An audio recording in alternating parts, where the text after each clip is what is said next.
আসসালামু আলাইকুম ওয়া রাহমাতুল্লাহি ওয়া বারাকাতুহু। ইন্নাল হামদুলিল্লাহ ওয়াস সালাতু ওয়াস সালামু আলা রাসূলিল্লাহ ওয়া বা'দ। সম্মানিত দর্শক শ্রোতা, বেরলভী ঘরানার আলেমরা আমাদের উপর একটি মিথ্যা অভিযোগ করে থাকেন। সেই মিথ্যা অভিযোগটি হলো, আমরা নাকি রাসূলুল্লাহ সাল্লাল্লাহু আলাইহি সাল্লামকে সাধারণ মানুষ মনে করি এবং রাসূলুল্লাহ সাল্লাল্লাহু আলাইহি সাল্লামকে বড় ভাইয়ের মতো মনে করি।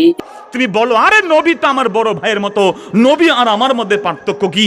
নবীও মানুষ, আমিও মানুষ। এই কথাটি একেবারেই ভিত্তিহীন, মিথ্যা এবং বানোয়াট, আমাদের উপরে মিথ্যা অপবাদ ছাড়া আর কিছুই নয়। তাই বলে আমরা রাসূলুল্লাহ সাল্লাল্লাহু আলাইহি সাল্লামের শান ও মর্যাদা বর্ণনা করতে যেয়ে বাড়াবাড়িও করি না, মিথ্যা বানোয়াট হাদিসের উপর কায়েম থাকি না, বরং আমরা সুন্নাহ, কোরআন এবং সুন্নাহ দ্বারা রাসূলুল্লাহ সাল্লাল্লাহু আলাইহি সাল্লামকে যে মর্যাদা দেওয়া হয়েছে আমরা সেই মর্যাদাই দিয়ে থাকি, আলহামদুলিল্লাহ।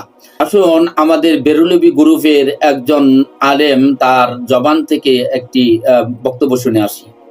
রাসূল আমার মতো হতে পারে না। সম্মানিত উপস্থিতি, তিনি বলেছেন রাসূলুল্লাহ সাল্লাল্লাহু আলাইহি সাল্লাম আমার মতো মানুষ হতে পারে না। তাহলে আমরাও একমত, আল্লাহ রাসূল সাল্লাল্লাহু আলাইহি সাল্লাম আমাদের মতো সাধারণ মানুষ হতে পারে না। কেননা রাসূলুল্লাহ সাল্লাল্লাহু আলাইহি সাল্লাম ছিলেন খুলুকিন আযীম, তিনি মহান চরিত্রের অধিকারী ছিলেন। তার চরিত্র সম্পর্কে সহিহ বুখারীতে হাদিস এসেছে, ওয়া আহসানাল হাদিউ মুহাম্মাদিন সাল্লাল্লাহু আলাইহি ওয়াসাল্লাম। রাসূলুল্লাহ সাল্লাল্লাহু আলাইহি সাল্লাম ছিলেন সর্ব উত্তম চরিত্রের অধিকারী, আর সবচেয়ে উত্তম চরিত্র হলো মুহাম্মাদুর রাসূলুল্লাহ সাল্লাল্লাহু আলাইহি সাল্লামের চরিত্র। আল্লাহ রাসূল আমাদের মতো সাধারণ মানুষ হতে পারে না, কেননা তিনি ছিলেন রাহমাতুল লিল আলামিন। এজন্যই তো সহিহ মুসলিমে আমরা হাদিস দেখতে পাই, আল্লাহ রাসূলুল্লাহ সাল্লাল্লাহু আলাইহি সাল্লাম বলছেন, হে আমার রব, আমি যদি কোনো ব্যক্তিকে কষ্ট দেই, আমি যদি কোনো ব্যক্তিকে লানত বা অভিশাপ করি, আমি যদি কোনো ব্যক্তিকে ব্যত্রাঘাত করি, রব্বুল আলামিন সেই ব্যক্তির জন্য এটি রহমত বানিয়ে নিও। সুবহানাল্লাহ। আল্লাহর রাসূলের চরিত্র, তিনি রহমাতুল লিল আলামিন, তিনি হলেন নবী ও রহমত, তিনি হলেন নবী ও রহমত, যার জন্য তিনি এই দোয়া করলেন রবের কাছে, রব, আমি কাউকে যদি গালি দেই, আমি কাউকে যদি কষ্ট দেই, আমি যদি কাউকে অভিশাপ দেই, আমি কাউকে যদি করা দেই, ব্যত্রাঘাত করি, আল্লাহ তার জন্য সেটা তুমি রহমতে পরিণত করে দিও। সুবহানাল্লাহ ওয়া বিহামদি। তাহলে তিনি আমাদের মতো মানুষ হবেন কেন? আমাদের মতো মানুষ হতেই পারেন না, বরং তিনি ছিলেন উসওয়াতুন হাসানা। আল্লাহ রাসূল সাল্লাল্লাহু আলাইহি ওয়াসাল্লামের মধ্যে ছিল উত্তম আদর্শ, তিনি উত্তম আদর্শবান ছিলেন। রাসূলুল্লাহ সাল্লাল্লাহু আলাইহি ওয়াসাল্লামের উপস্থিতি কোন এক আরব বেদুইন এসে মসজিদের নববীতে প্রস্রাব করে দিলেন। আল্লাহ রাসূল সাল্লাল্লাহু আলাইহি ওয়াসাল্লাম সাহাবাদেরকে বললেন, তার সাথে খবরদার খারাপ ব্যবহার করবে না, বরং এই প্রস্রাবের মধ্যে এক বালতি পানি এনে ঢেলে দাও, যাতে এই জায়গাটা পাক হয়ে যায়। এই হলো রাসূলুল্লাহ সাল্লাল্লাহু আলাইহি ওয়াসাল্লামের আদর্শ। রাসূল সাল্লাল্লাহু আলাইহি ওয়াসাল্লাম ছিলেন রাজা মুনিরা, উজ্জ্বল প্রদীপ রূপে আল্লাহ তাআলা তাকে পৃথিবীতে পাঠিয়েছিলেন। সহিহ মুসলিমের হাদিস, আল্লাহ রাসূলুল্লাহ সাল্লাল্লাহু আলাইহি ওয়াসাল্লাম বলেছেন, আমি কিয়ামতের দিন আদম সন্তানদের নেতা হব এবং আমি প্রথম ব্যক্তি যার কবর উন্মুক্ত করা হবে, এবং আমি প্রথম সুপারিশকারী এবং প্রথম সুপারিশকৃত হবে আমারই। সুবহানাল্লাহি ওয়া বিহামদিহি সুবহানাল্লাহুল আযীম। তাহলে নবী আমাদের মতো হবেন কেন? আমাদের রাসূল সাল্লাল্লাহু আলাইহি ওয়াসাল্লাম আমাদের মতো হতেই পারেন না। এই জন্য সহিহ অসংখ্য বর্ণনা রয়েছে। রাসূল সাল্লাল্লাহু আলাইহি ওয়াসাল্লামের মর্যাদা উল্লেখ করতে যেয়ে তাকে কখনো আল্লাহর নূর, আল্লাহর জাতি নূর, আবার কখনো জাতি নূরের নূর অর্থাৎ আল্লাহর সিফতি নূর, আবার কখনো আলাদা নূর, আবার কখনো রাসূল সাল্লাল্লাহু আলাইহি ওয়াসাল্লামের পায়খানা প্রস্রাব পাক, এগুলো ভিত্তিহীন শিরকি এবং কুফরি কথা বলে আল্লাহ রাসূল সাল্লাল্লাহু আলাইহি ওয়াসাল্লামের মর্যাদা বাড়াতে চান। আমরা এই ধরনের মর্যাদা আল্লাহর রাসূলকে দেই না, কেননা রাসূল সাল্লাল্লাহু আলাইহি ওয়াসাল্লামের মর্যাদা সম্পর্কে কোরআন সুন্নাতে অজস্র বাণী উল্লেখ রয়েছে। তো এই সুন্নাহর বাণীগুলোই আমাদের জন্য যথেষ্ট। রাসূল সাল্লাল্লাহু আলাইহি ওয়াসাল্লাম কিভাবে আমাদের মতো মানুষ হতে পারে? তিনি তো আমাদের মতো মানুষ হতেই পারেন না। জাবের রাদিয়াল্লাহু আনহুর মতো ব্যক্তি দাওয়াত দিলেন শুধু রাসূল সাল্লাল্লাহু আলাইহি ওয়াসাল্লামকে, একটি ছাগলের শত শত সাহাবার খাবার হিসাবে পরিবেশন করা হয়, সমস্ত সাহাবাদের পেট ভরে যায়। তিনি কি আমাদের মতো মানুষ? অবশ্যই না, তিনি আমাদের মতো সাধারণ মানুষ নয়। রাসূল সাল্লাল্লাহু আলাইহি ওয়াসাল্লাম কি করে আমাদের মতো মানুষ হবে? তিনি এক মগ পানির উপরে হাত স্পর্শ করার সাথে সাথেই সেই পানি দিয়ে ওযু করতে শত শত সাহাবা, পানির কোনো কমতি হয় নাই। সুবহানাল্লাহি ওয়া বিহামদিহি। আর রাসূল সাল্লাল্লাহু আলাইহি ওয়াসাল্লাম কিভাবে আমাদের মতো মানুষ হবে? অসম্ভব। তার কাছে এক গ্লাস দুধ নিয়ে আসলে সেই দুধ দিয়ে অসংখ্য সাহাবারা পেট ভরতে পারতেন। তিনি হলেন আমাদের রাসূল সাল্লাল্লাহু আলাইহি ওয়াসাল্লাম। কাজে রাসূল সাল্লাল্লাহু আলাইহি ওয়াসাল্লামের সমান সাধারণ তিনি মানুষ, তিনি আমাদের মতো সাধারণ মানুষ, তিনি আমাদের বড় ভাইয়ের মতো। এই সমস্ত কথাগুলোই গুমরাহি এবং বানোয়াটি এবং ভিত্তিহীন, যেটি এই বেরলভীরা আমাদের উপর চাপাই দিছে। আমরা রাসূল সাল্লাল্লাহু আলাইহি সাল্লামকে মর্যাদা দেই, যে মর্যাদা কোরআন সুন্নাতে বর্ণিত হয়েছে সেই মর্যাদাই দেই।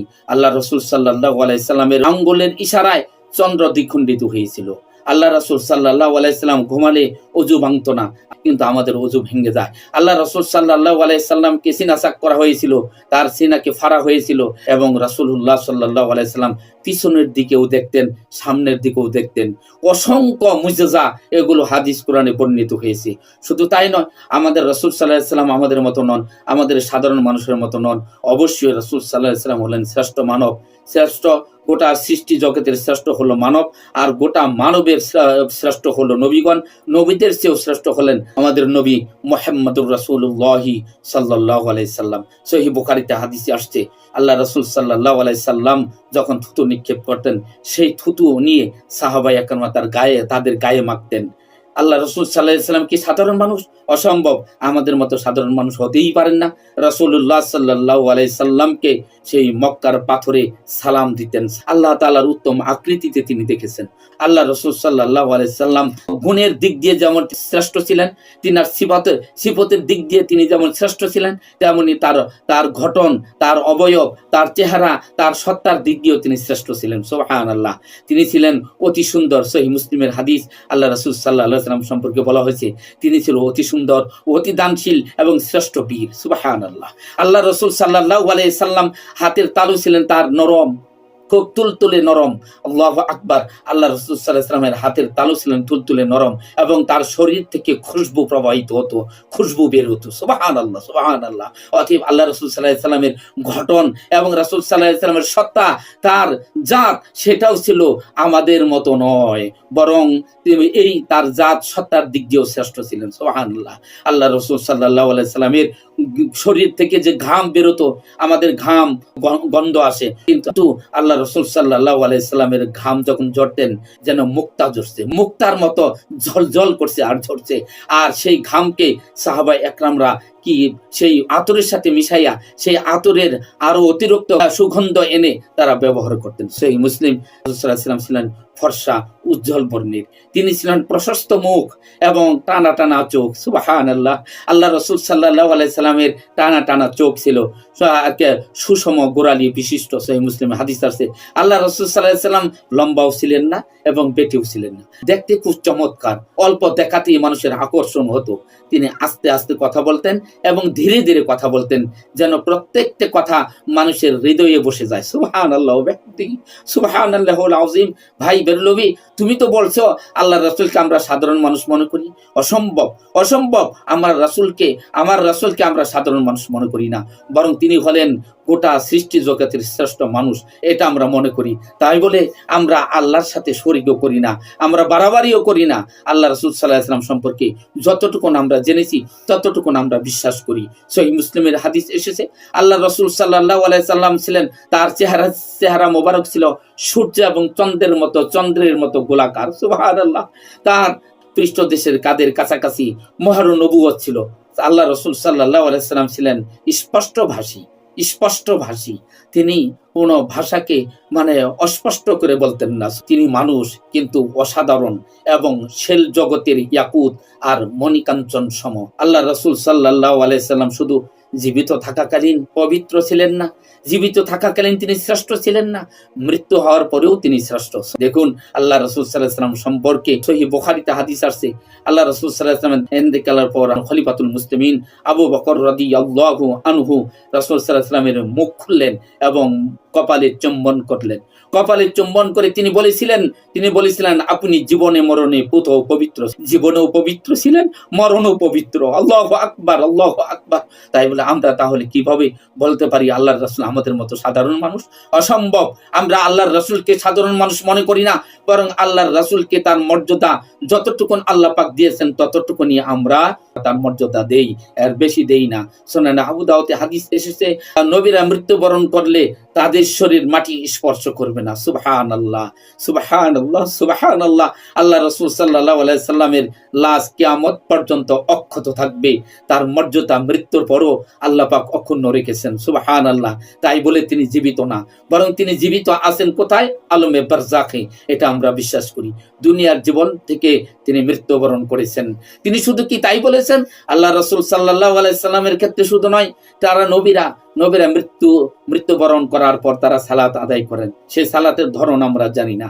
রাসূলুল্লাহ সাল্লাল্লাহু আলাইহি সাল্লামের উম্মতেরা যখন সালাম দেন, ফেরেশতারা মালাকরা সেই সালাম আল্লাহ রাসূল সাল্লাল্লাহু আলাইহি সাল্লামের কাছে পৌঁছিয়ে দেন এবং সাথে সাথে আল্লাহ রাসূল তার জবাব দেন। অতএব আল্লাহ রাসূল কি করে আমাদের মতো হতে পারেন?